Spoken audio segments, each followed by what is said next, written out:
գտնվելու իրավունք չունեցող անձի կողմից տեղամասում գտնվելու մեկ դեպք սպառնալիքի, մեկ դեպք անգործության ընտրական հանձնաժողովի ղեկավարի, մեկ դեպք Գրանց Համատյանի էական թերություններով լրացման 4 դեպք եւ քվեարկության կտրոնի պայմանական ասենք ժամանակավոր հափշտակության, որտեղ հետո ընտրող վերադարձրեց մեկ դեպք, դա մենք քննարկում ենք արդյոք հանցագործության տարբերակումա թե չէ, որոշվեց որ չենք գնահատում, որ հանցագործություն կար այդտեղ։ Ուրեմն ասեմ, որ երեկվա եւ այսօրվա մասով, ինչպես գիտեք, կա ընտրական օրենսգրքով սահմանված քարոզչության արգելքի կանոնակարգումներ եւ մենք հայտնաբերել ենք այդ կարգի ակնհայտ խախտումներ, մասնավորապես Facebook սոցիալական ցանցում վճարվող գովազդ, որը շարունակում է, այսինքն վճարվող գովազդի համար տրված ժամանակահատվածը ներառել է նաեւ այս արգելված լրության եւ քվեարկության օրը։ Ուղղակի այդպեսի դեպք, որ արվում է հենց կուսակցության Facebook-յան էջի կողմից նկատել ենք Հանրապետություն կուսակցության մասով 7 դեպք եւ անուղակի կամ աֆիլացված ուրեմն էջերի կողմից նկատել ենք քարոզչություն ուրեմն հայրենի քաղաքացիական պայմանագիր կուսակցություն եւ հաղթանակ դաշինքի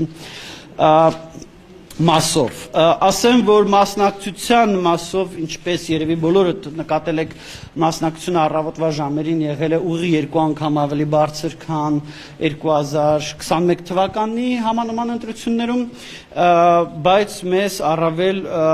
հետաքրքիր են 3 գյուղերը, որտեղ պետք է հասկանալ, թե որ երևույթների արդյունքում է մասնակցությունը եղել ավելի քան 5 անգամ բարձր, դա Արշալույս, Հայթաղ եւ ծաղկալանչ գյուղերն են, որտեղ հնգակի բարձր է եւ պետք է հասկանալ ինչի արդյունքում է ընտրողների այդպիսի ակտիվություն, արդյոք դա ընտրողների բնական պահվածք է, թե առկա է ընտրողների վրա ապօրինի ինչ որ միջամտություններ։ Ասեմ, որ մենք նաեւ արձանագրել ենք երեկվանից գիշերվանից սկսած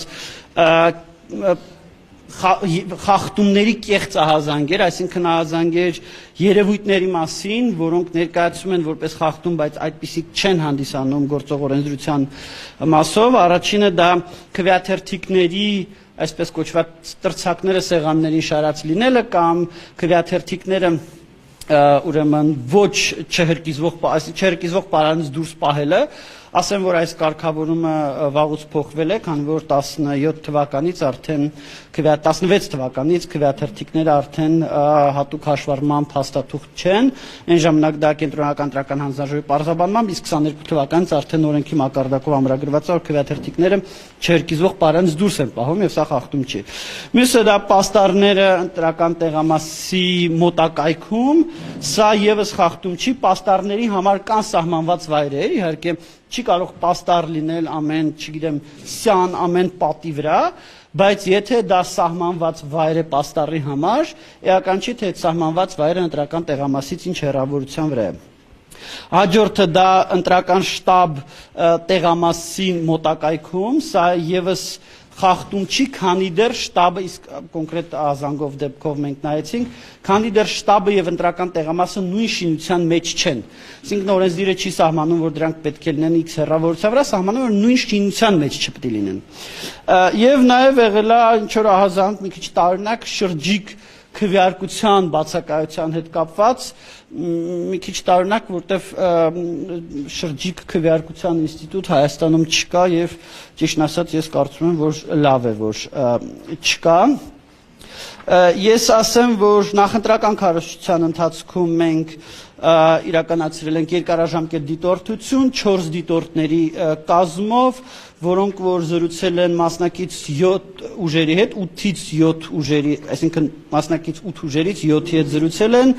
իրականացրել ենք տասնյակից ավել հարցումներ, գրություններ, դիտարկել ենք 35 հավաքներ, արձանագրել ենք 53 խախտում, որոնցից 45-ը պաստառների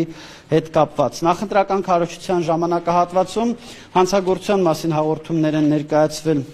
երկու հատ քրեական օրենսգրքի 441, այսինքն պաշտոնական դիրքի չարաշահման հոդվածով, մեկը վերաբերվում էր ուրեմն Դողս գյուղում ուրեմն տեղի ունեցած միջոցառմանը, մյուսը վերաբերվում էր ներողություն, մեկը վերաբերվում էր քվեարկության առաջին օրը պաստառների փակցմանը,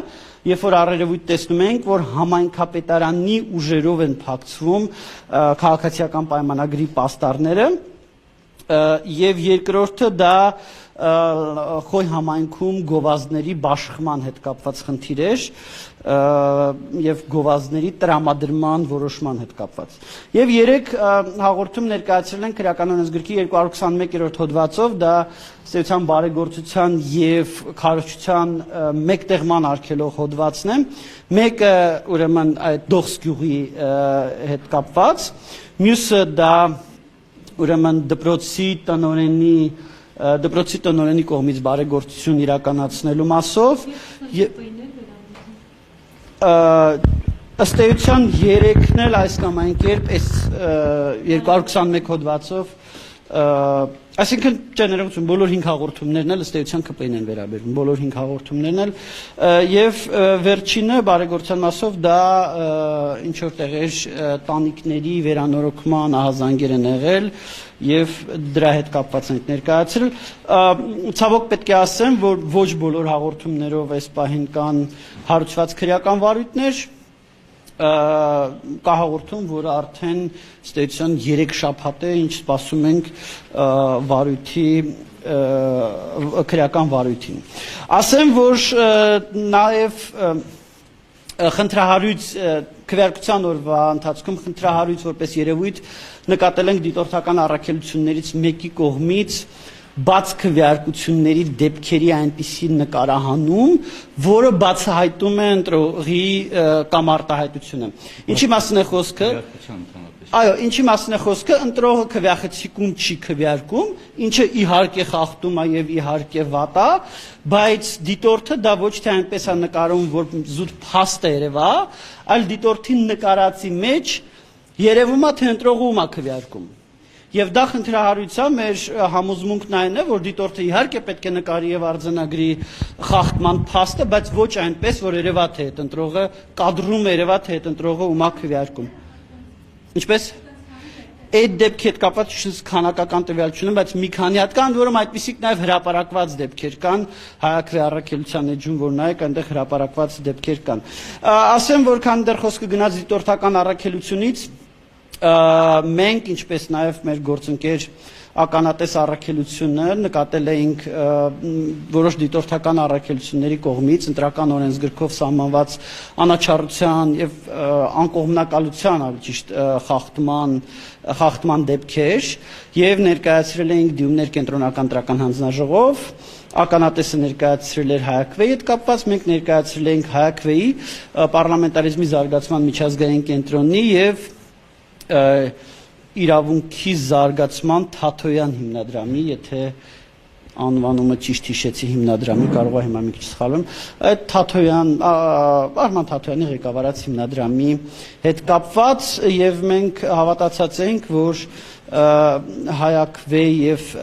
Թաթոյան հիմնադրամի դեպքում խախտումները այնպիսին են, որ պետք է հավատարմագրումը ուժը կորցրած ճանաչվի, իսկ իրավունքի զարգացման միջազգային կենտրոնի մասով 3 դիտորդների մասով էր խախտում եւ այդ դիտորդները պետք է ըստ էության դիտորդների ցուցակից հանվեն 3 այդ հարցը քննարկվում էր կենտրոնական ընտրական հանձնաժողովում եղել է այդ հանձնաժողովի պատմության մեջ թերևս ամենաերկար նիստը, որը տևել է 10 ժամ եւ 20 րոպե եւ վերջապես գիշերվա ժամը 3-ից կենտրոնական ընտրական հանձնաժողով որոշում կայացրեց, որ իրենք թեև փաստացի արձանագրեցին խախտումները, արձանագրեցին խնդիրները, արձանագրեցին խնդրահարույց պահվածքը, բայց ֆորմալ առումով հանձնաժողովը սահմանափակվեց հույս հայտնելով, որ դիտորդական առաքելությունները